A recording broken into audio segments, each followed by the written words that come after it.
Welcome to Inspiration and Transformation from the Banks of the Ganga with Sadhvi Bhagawati Saraswati, an American sannyasi living at the Parmarth Niketan Ashram in Rishikesh, India. Sadhvi is president of the Divine Shakti Foundation, a charitable organization bringing education, vocational training, upliftment, and empowerment programs to women and children.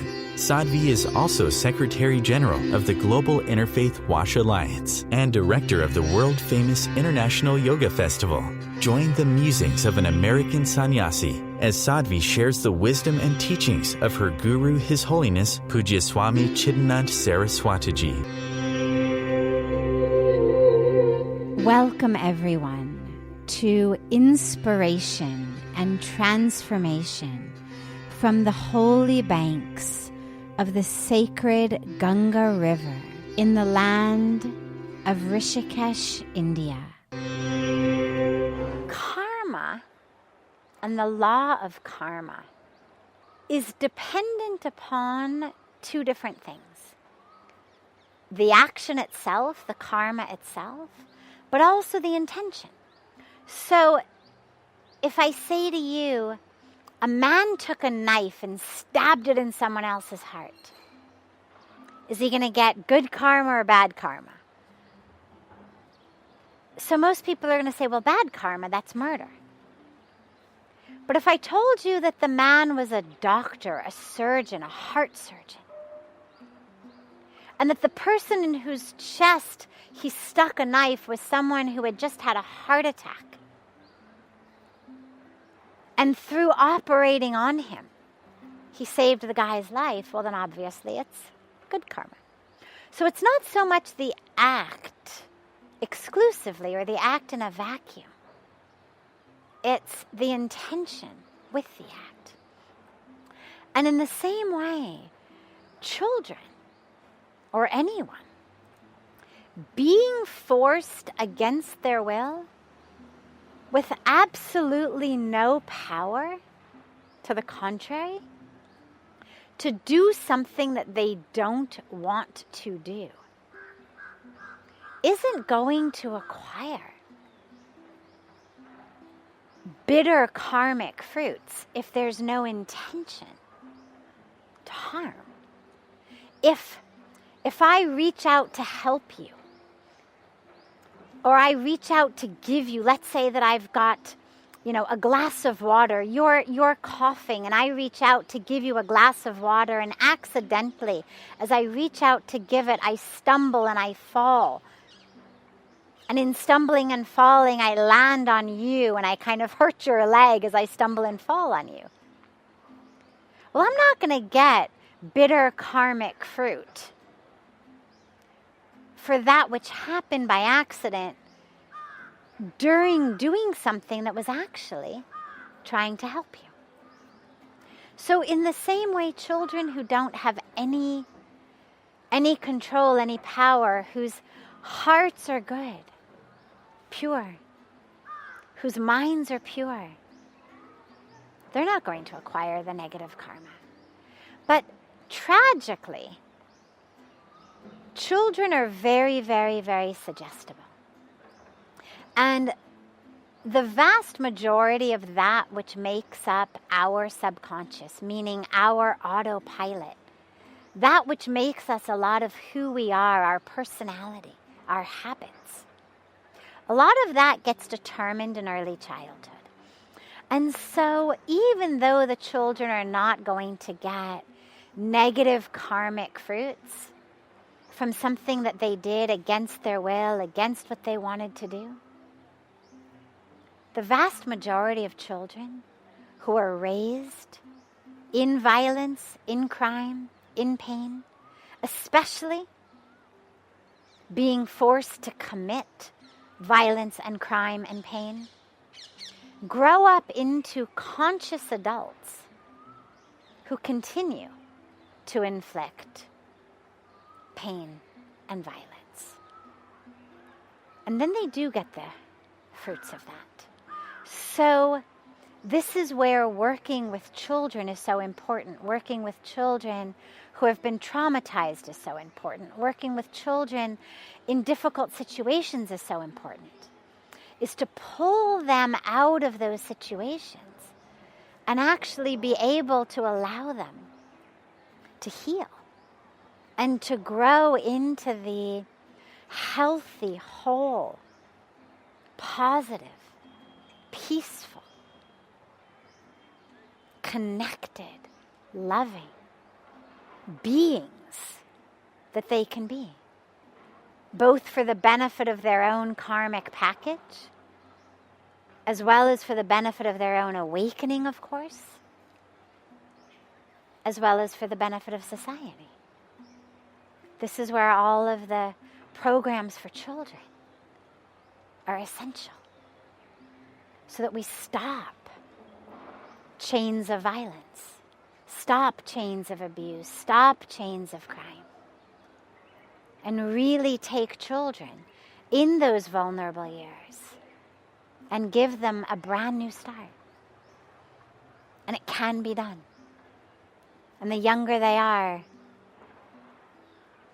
the easier it is. You're listening to OTR-FM, part of the IOM radio network. Being a radio host on IOM FM allows you to build your show on a rich platform with the power of the internet to fulfill your outreach goals and connect with a very specialized and global online audience, unlimited by time and distance. OMTimes Radio will provide you with web relevance, a recognizable conscious brand, and with the standard of excellence that has accompanied every single Circle of Hearts Radio is a sanctuary on the airwaves. Join me, Grandmother Alaya, in the circle on Sunday 2 p.m. Eastern as I share information to both enlighten and nourish your soul.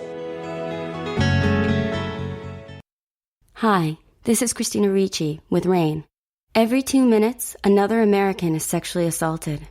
If you or someone you know has been sexually assaulted, you are not alone. Help is just a call or click away through the National Sexual Assault Hotline. Please call 1-800-656-HOPE, that's HOPE, or visit RAIN.org, that's RAINN.org. Brought to you by RAIN and this station. Welcome back to Inspiration and Transformation.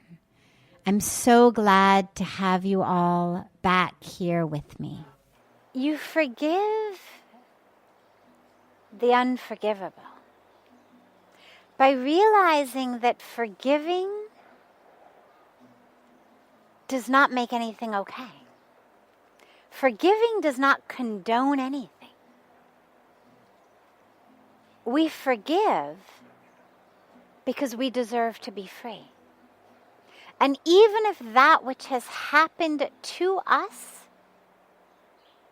or to others whom we care about, even if the act is unforgivable, nonetheless, the victims of that act, the recipients of that act, the survivors of that act deserve to be free.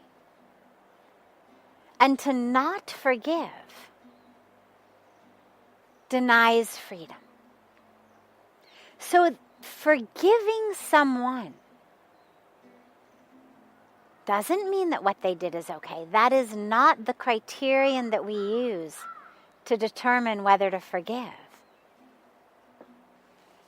The only criterion that we use to decide whether to forgive is, do I want to be free?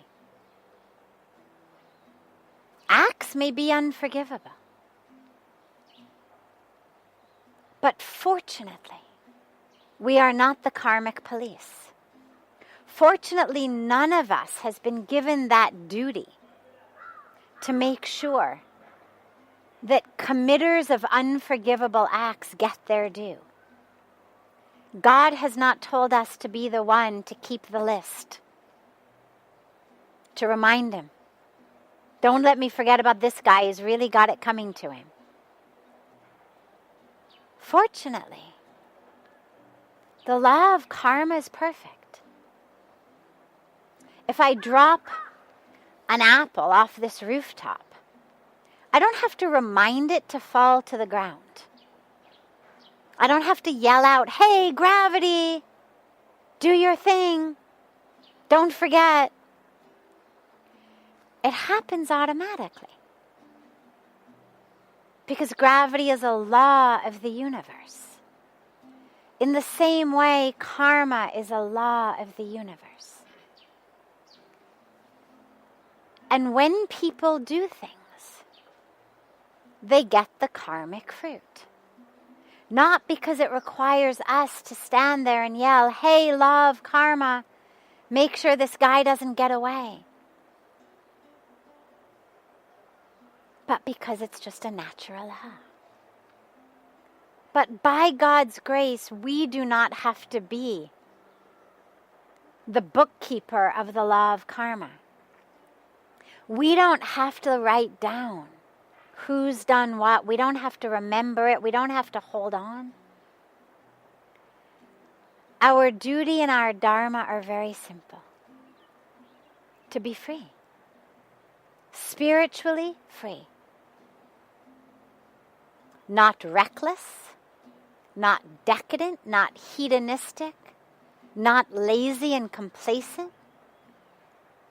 That's not what freedom means. Tragically, a lot of times people think freedom is a license to decadence or a license to laziness. Hey, I'm free. That's not the freedom we mean. Because you're just a slave to your own fears, to your own patterning, to your own habits. Freedom is real freedom. Freedom is spiritual freedom. To not be a slave to our fears, our habits, our desires, our confusions, our addictions, our patterning, our neuroses, our histories, the chemistry and electricity in our brains and bodies. That's what freedom is. And so freedom is our highest calling. But if I'm holding on to a grudge, I can never be free. So my forgiving does not make the unforgivable forgivable. It just is a reminder to me from the universe. Hey, you deserve to be free. No matter what's been done to you, no matter what you've witnessed, no matter what you've been part of, you deserve to be free. This is OTR-FM, part of the IOM radio network. OMTimes magazine is one of the leading online content providers of positivity, wellness, and personal empowerment. A philanthropic organization, their net proceeds are funneled to support worldwide charity initiatives via Humanity Healing International. Through their commitment to creating community and providing conscious content, they aspire to uplift humanity on a global scale. OMTimes, co-creating a more conscious lifestyle. Do you have time to read that inspiring book or that blog post you've been meaning to get to? In your busy world, how do you improve yourself and keep your life going? I'm Lisa Kay, and my Between Heaven and Earth radio show can transform your life just by listening. Be uplifted with inspiring topics, positive stories, and ideas that really work. Between Heaven and Earth radio is conscious living for your soul, every Wednesday at 4 p.m. Eastern Time. Like Baldwin with People for the Ethical Treatment of Animals. I grew up loving circuses and other traveling animal shows, but it never occurred to me what life might be like for the animals. Training wild animals to do things they don't understand takes force. Routine discipline with a hook or whip with the heel of a boot shows the animal exactly who's the boss. Don't patronize animal acts. Please contact People for the Ethical Treatment of Animals. 757-622-PETA. Welcome back. This is Sadhvi Bhagawati Saraswati with inspiration and transformation. In this world of, he said, hoax, so fake enlightened people, how do you know the real one? Well, fortunately, it isn't any of our responsibility to know. Until and unless God comes down and says to you, Acha, I have a job for you. Make me a list. Make me a list of the real ones and the fake ones. Until and unless that happens, don't worry. It's not your job. Thankfully. Thankfully, our job is not to be worried about what other people are doing. Because what we've noticed in our life, and think about it in your own lives, even if you're not worried about who's really enlightened or not, think about just how worried we get about what our colleagues at work are doing. Who's working hard, who's taking too long of a lunch break, who's sitting on Facebook too much, who's taking credit for work that they don't do. How much we get worried about what our neighbors are doing. Did you see who went into that house, what time this one came out? My God, this one's getting fat, this one's getting skinny. Don't they ever wash their car? What's happened to their lawn? Right? We spend, as it is, such a ridiculous amount of time already worried about what everybody else is doing. I can't tell you how many people come to me with questions that are just rooted in, so my family member or my friend or someone at work or whatever it may be does this. Do you think that's right? And my answer is always the same, which is whether I think it is right or wrong is totally irrelevant to your life. Because whether they are right or wrong, whether you think they're right or wrong is irrelevant to your life. And so all you're looking for from me is a stamp of approval of your already created judgment about that person. Then you can go and say, well, Sadhviji also says what you're doing is wrong. Or you can tell your loved ones who tell you कि अरे छोड़ो इसको, नहीं वो तो साध्वी ने also कहा. So the amount of time and energy that we waste already on judging others. And I use the word waste very, very specifically. It is a total waste. Now, there are a few situations in which there is a little bit of importance. For example, if you are the mother or father of that person, and they are a child, absolutely it is important that we give our children the proper sanskaras, the proper discipline. Parents, of course, must pay attention to what their children are doing that is right, so that they can reinforce that, and what they are doing is wrong, so that they can explain that that's wrong. Employers, if you are paying somebody to do something for you, obviously it is your job to make sure that they are doing it correctly, because otherwise you are wasting somebody's money on paying someone who is doing something incorrectly. And that job which is supposed to get done is not getting done. Third, if you are a policeman and what someone is doing is not just wrong but illegal, so we need to pay attention. Is this guy robbing the store? Is this one inappropriately touching that lady on the sidewalk? And lastly, if you are their guru, if they have come to you and bowed down and said, I want to be your disciple, will you be my guru?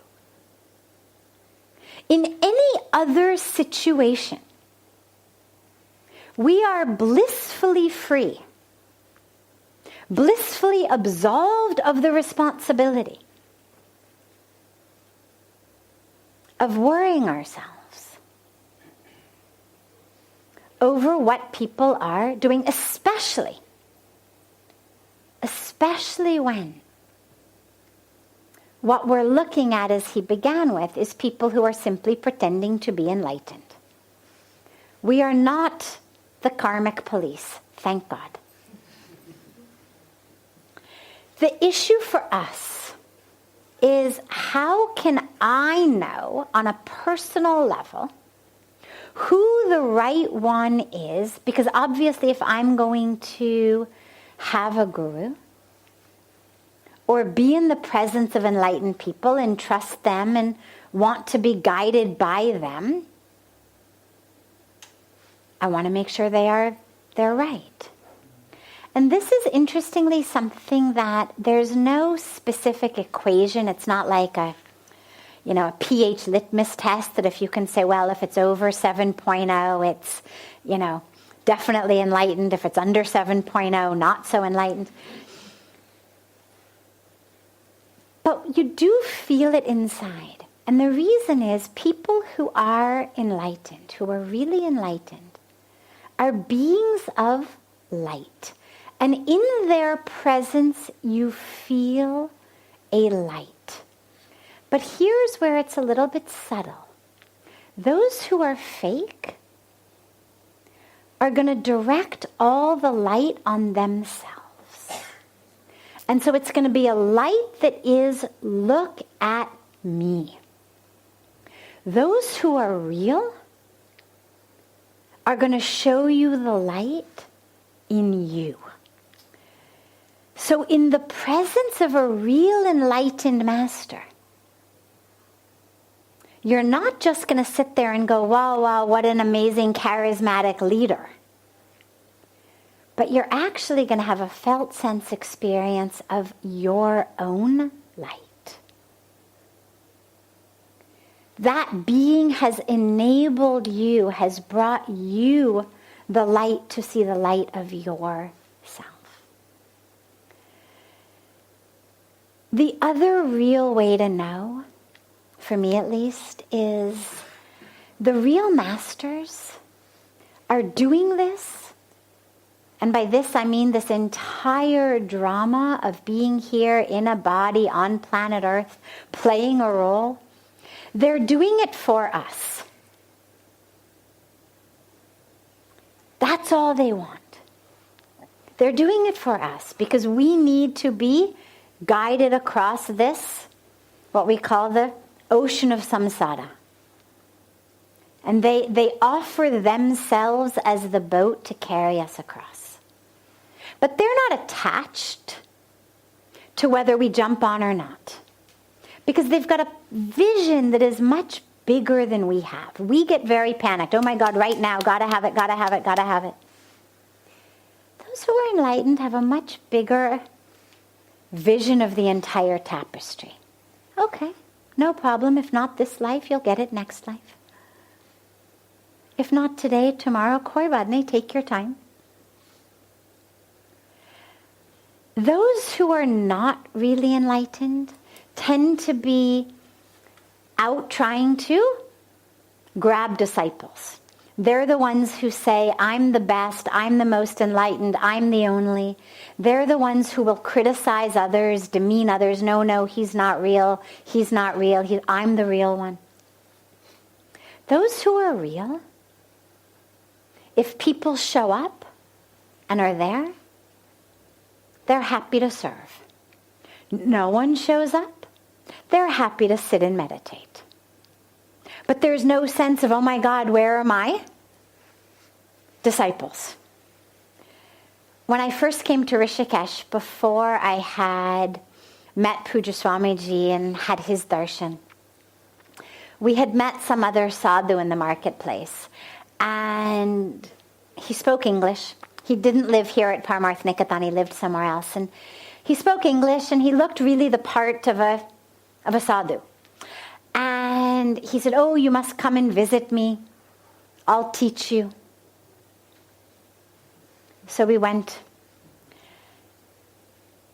And then he told us, whenever you come, you must bring sweets. It's inappropriate to go to the Guru without sweets. And he showed us which sweet store to buy the sweets from.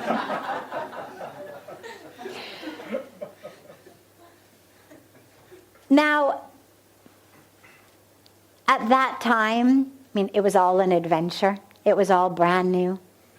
To spend the equivalent of, $1 on a box of sweets, it was all sort of part of this big adventure. Okay, so we developed this daily routine. We'd go, we'd get the box of sweets. We'd go, we'd sit with him, he'd talk to us. Okay. When I finally met Puja Swamiji and had his darshan and was transformed, and he said I could stay here, we bumped into this other sadhu in the market. And I, being in this state of just ecstasy that I had just been in Puja Swamiji's presence and I was going to be permitted to stay in the ashram, and I say, guess what? I have wonderful news, and I've met Puja Swamiji and he's going to let me stay in Parmarth. And this other one threw a screaming fit in the marketplace. Literally, screaming. You are my disciples. You can't go anywhere else. You are my disciples. Literally ran after us in the marketplace. So I share the story because that's a really good indication to walk in the other direction. Light does not run after darkness. Light is very content to be the light, knowing that wherever it goes, it dispels darkness. It doesn't have to run after darkness. Rivers don't run after flames to put them out. They understand when the flame comes, it's like the Buddha said so beautifully, be the river, such that when flames of discord come, they're automatically extinguished in your waters. So it's not about running after discord. It's about becoming that river. So the real ones are very content to be there, be the light, be the river, dispel the darkness, but they're not running after disciples. So those are two ways to know. And lastly, trust your inner self. A lot of times when we get taken in by someone who's not the right one, when you look back in retrospect, you realize that we were taken in actually by our own attachment to something that wasn't pure light. So for example, if I still have this illusion of, I need more money, the more money I have, the happier I will be. I need a guru who will bless me and make me very rich. And suddenly a master appears who is covered with gold and diamonds and sitting on chairs of gold and diamonds and says, I will give you a mantra that will make you very, very prosperous. We want to believe it. And later when it turns out that that guru maybe wasn't necessarily enlightened, but perhaps had some attachment issues, we feel very betrayed. But we have to actually look back and ask ourselves, what part of us was attracted to the guru in the first place? Was it our deepest self that was looking for light? Or was it our own ego who was looking for someone to tell us that that yearning for more and more and more and more money was actually right and good, and he or she would help us get there? So check your own self. And when that yearning is pure, it will vibrate with the purity of the master. And you'll know. In Hindi they say, kuch kuch hota hai na? Now usually we say that about love. But that kuch kuch hota hai, it can happen on a deep spiritual level as well. It's not just on a romance level. It means there's a feeling inside. Suddenly something is different inside you. And on a romance level, you feel it in one way. And on a way in the presence of a master, you feel it in a different way. But you'll feel it. You'll know. This is OTR-FM, part of the IOM radio network. OMTimes magazine is one of the leading online content providers of positivity, wellness, and personal empowerment. A philanthropic organization, their net proceeds are funneled to support worldwide charity initiatives via Humanity Healing International. Through their commitment to creating community and providing conscious content, they aspire to uplift humanity on a global scale. OMTimes, co-creating a more conscious lifestyle. Do you have time to read that inspiring book or that blog post you've been meaning to get to? In your busy world, how do you improve yourself and keep your life going? I'm Lisa Kay, and my Between Heaven and Earth radio show can transform your life just by listening. Be uplifted with inspiring topics, positive stories, and ideas that really work. Between Heaven and Earth radio is conscious living for your soul, every Wednesday at 4 p.m. Eastern Time. Like Baldwin with People for the Ethical Treatment of Animals. I grew up loving circuses and other traveling animal shows, but it never occurred to me what life might be like for the animals. Training wild animals to do things they don't understand takes force. Routine discipline with a hook or whip with the heel of a boot shows the animal exactly who's the boss. Don't patronize animal acts. Please contact People for the Ethical Treatment of Animals. 757-622-PETA. Welcome back. This is Sadhvi Bhagawati Saraswati with inspiration and transformation. The meaning of life is finding your true self from the inside. That's actually why you're here. That is actually why we have taken birth. That's what we are here for, is to know the truth of ourselves. Along the way, we study in school, we have jobs, we have families, we build houses, we play all sorts of roles, we do all sorts of duties. Wonderful. But the actual core reason we're here is through that. I'm a student over here, then I'm a husband or wife over here, a mother or father over here, a person doing this job over here. Throughout all that, I need to keep being able to have that experience of who I really am. Playing the role of this person, that person. And it doesn't mean that the roles are bad. Roles are wonderful. If you doubt that, read the Bhagavad Gita. Lord Krishna explains to Arjuna so beautifully, do your duty. Your dharma is as a warrior. This war, this battle, this job, this is your dharma to do this. To bring back dharma, righteousness, to the adharma, to the lack of righteousness. But never forget, you're just the actor playing the role. You're not really the doer. You're not really this body. You're not really this role. You're not her son, their brothers, her wife. You are that which was never born, will never die. Right? That's where we have that famous teaching of the Gita. You are that, the soul, which cannot be burned by fire, dried by the wind, cut with knives, wet with water, right? That's who you are. The rest is a drama. Yes, you have to play it. And you have to play it very well, very sincerely, to the best of your abilities. And while you're playing it, never forget who you are. And one way to think about it is if you think about an actor or an actress, a good one, playing roles. Now, if you talk to any actor or actress who's really good, what you'll know is they really have to become the role.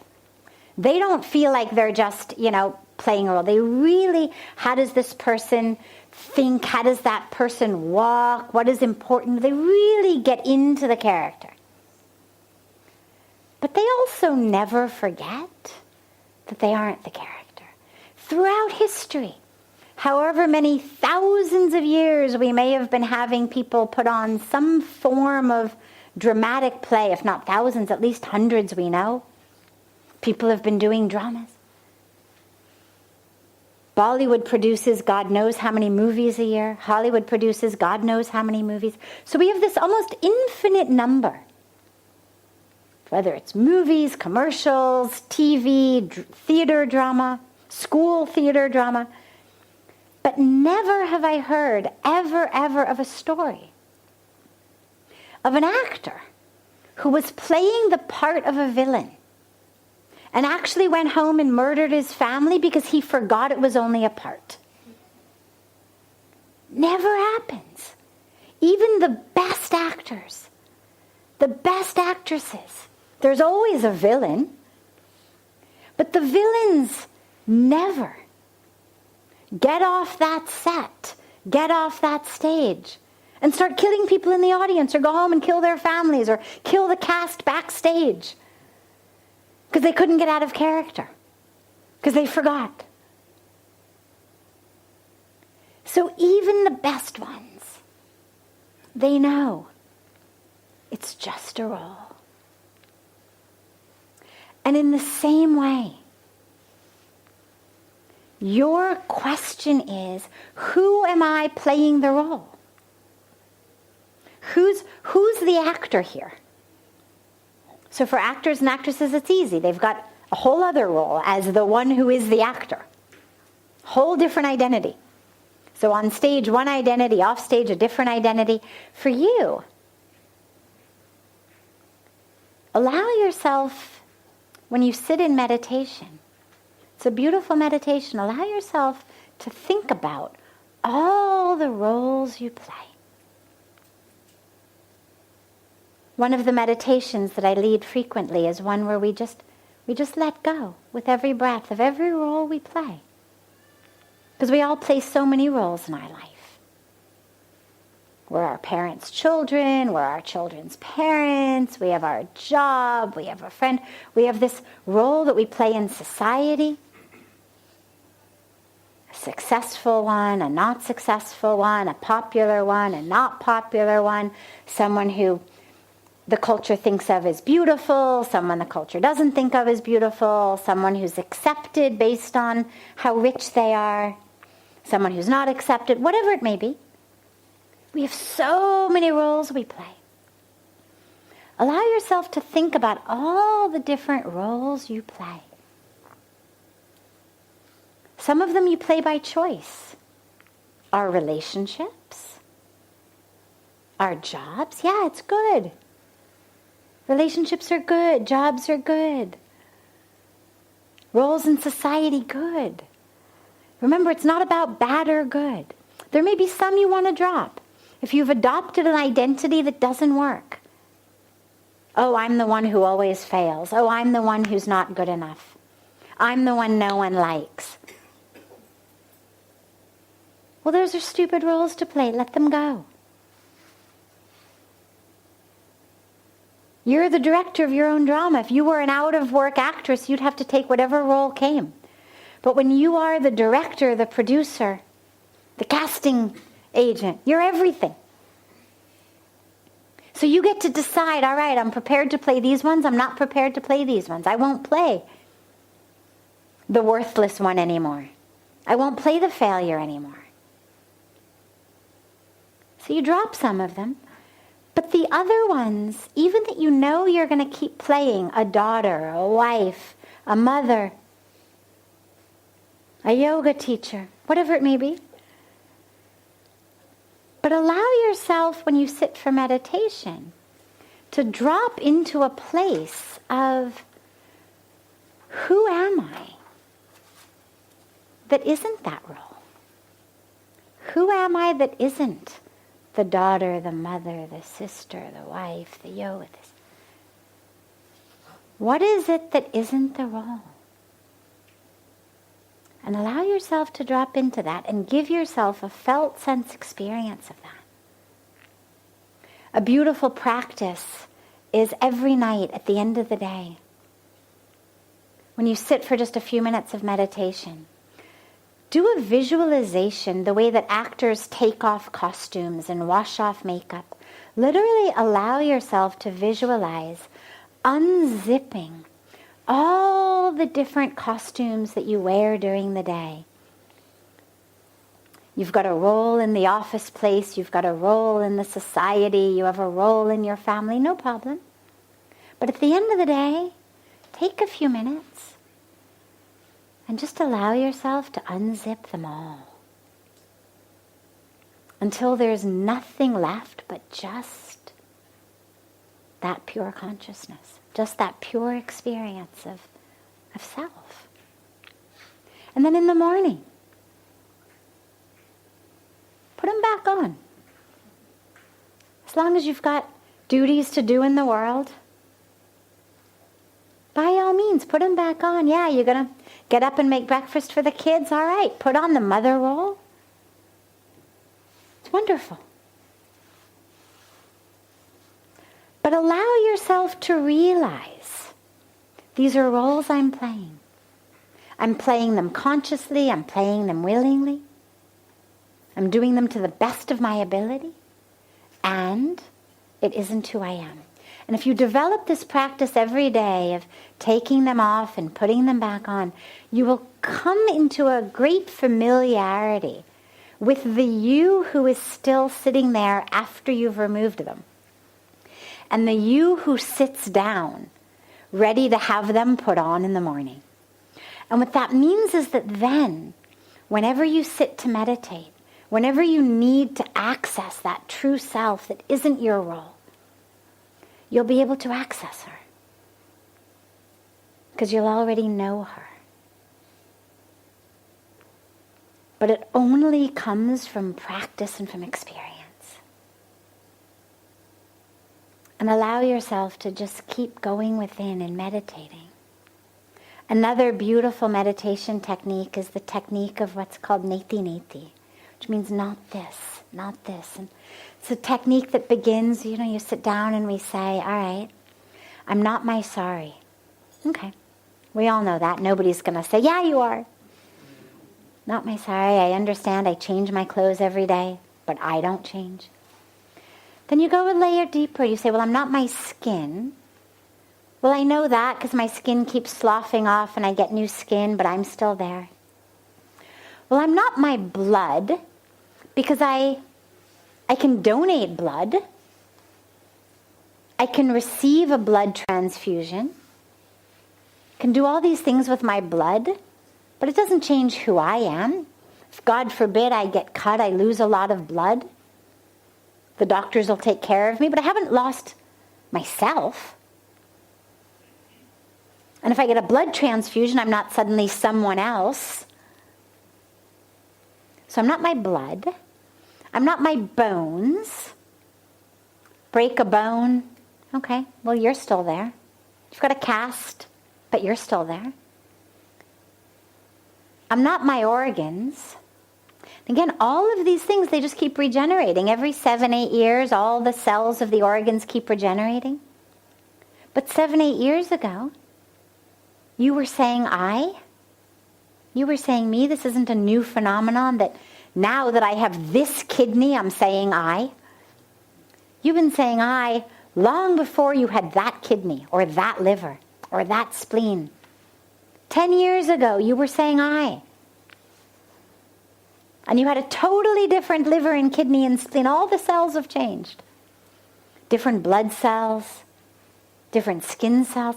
So you keep going layer by layer. I'm not my clothes, I'm not my skin, I'm not my blood.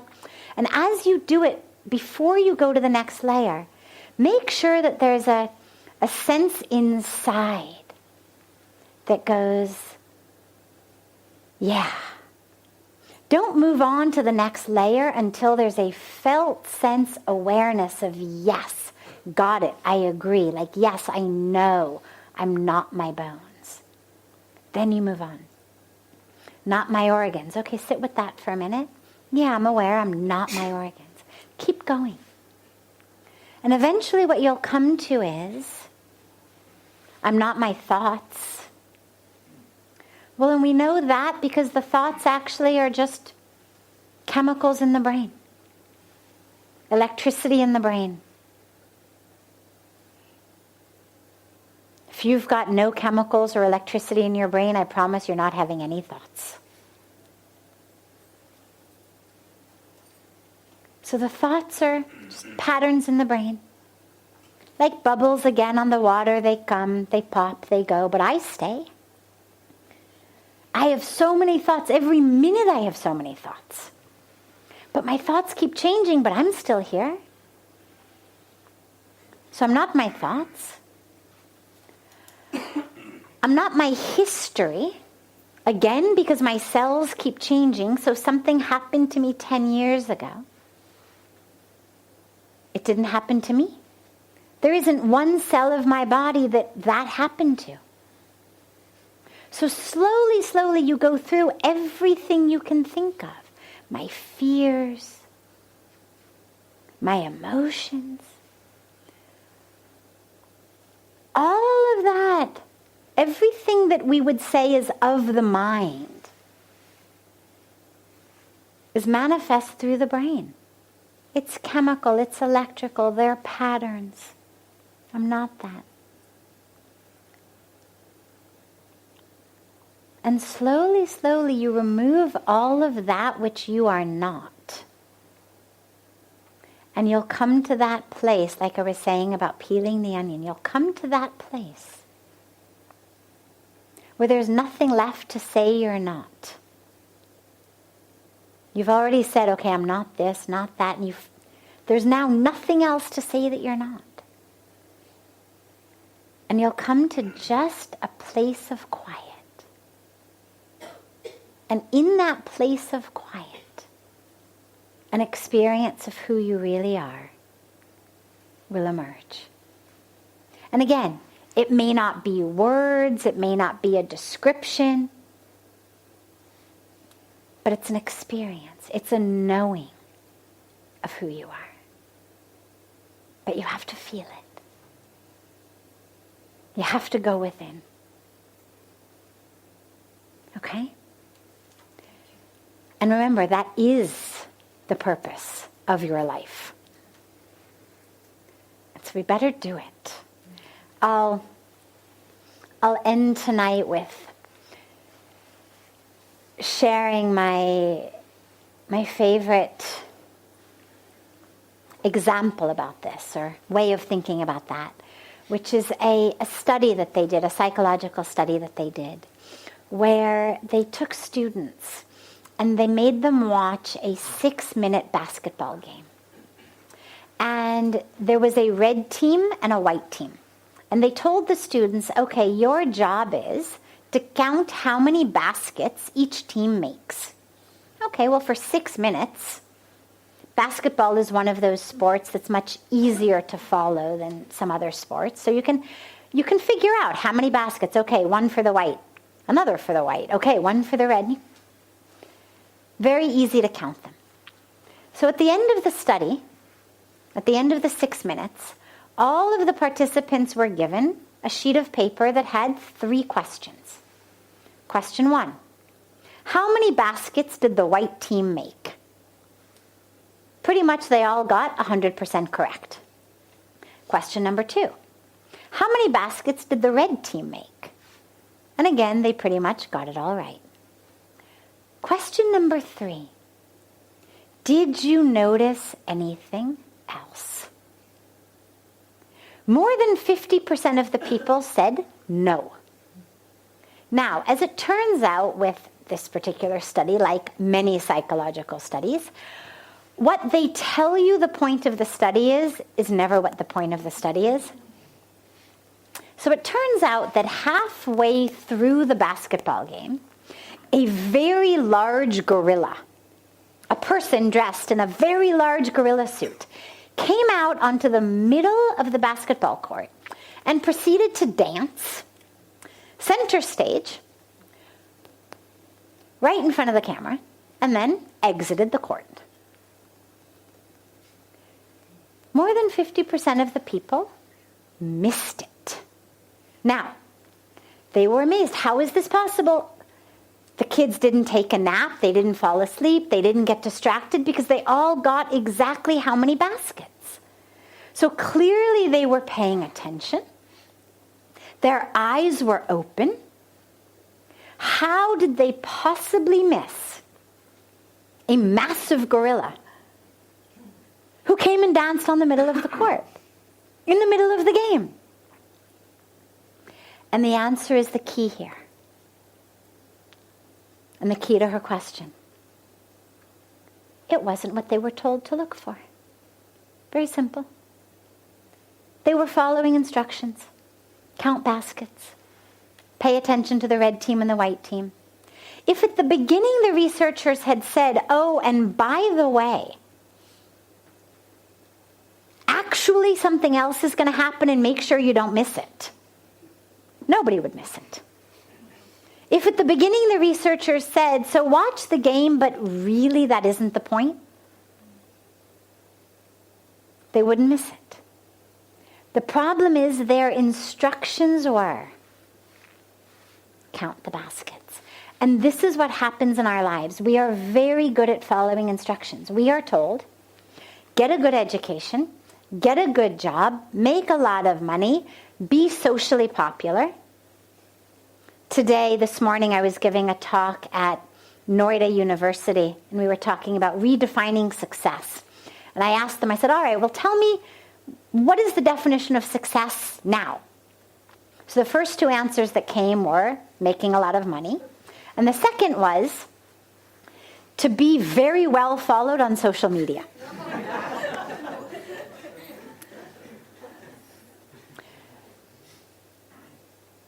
So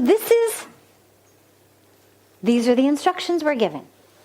Good education, make a lot of money, look the right way in the right clothes, and make sure, for youth in school, social media is the thing. For adults, it may not be. It's more of something in the society.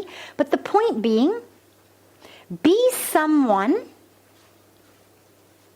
who people like. Be the most popular one. Be the one invited to all the parties. Be the one people say, that person.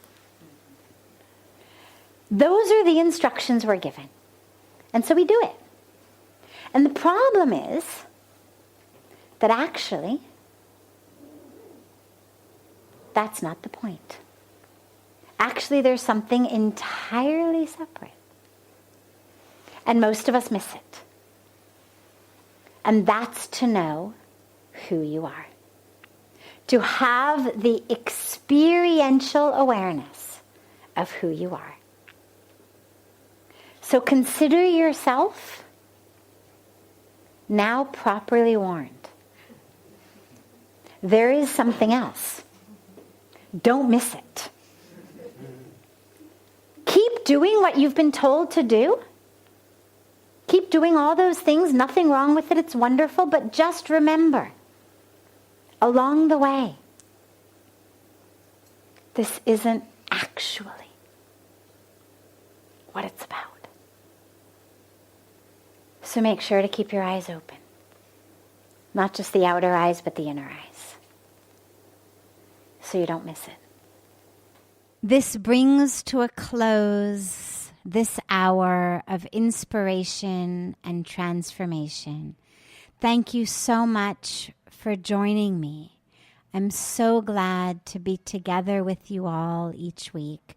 And I look forward to being together again next Thursday, same time, on OMTimes Radio.